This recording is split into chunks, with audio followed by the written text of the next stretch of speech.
the economy sucks for reasons that are explainable.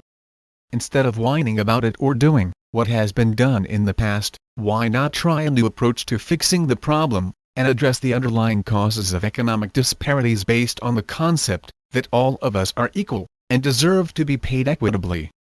What we have now is a system in which a few have great wealth and the many are barely getting by.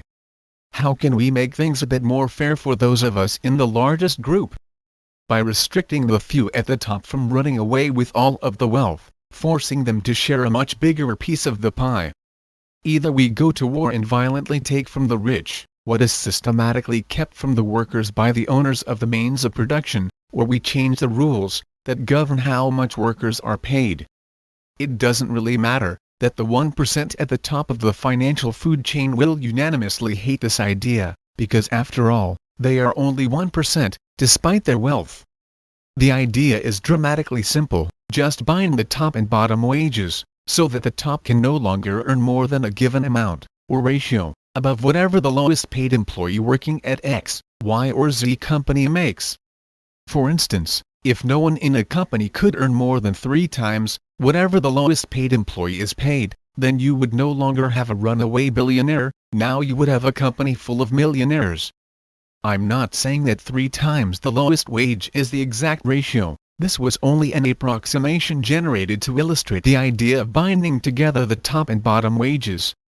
3 times the lowest wage seems close though, because someone has to begin the company, putting personal resources at risk, and then take a chance on failing.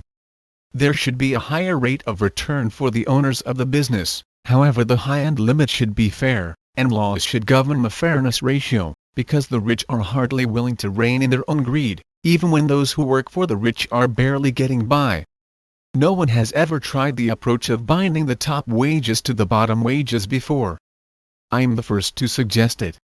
Maybe I'll generate a few discussions on the matter by posting this idea. I hope so. I call it the "you can have your cake, and we'll help you eat it" rule. I count on the 1% being greedy. With this rule that would help everyone. We would each benefit from every raise a boss gives him or herself. What say you? Please replay this video, consider this idea, and post a comment below. Thank you for your time. J.D. Stenzel, also widely known as Oasis.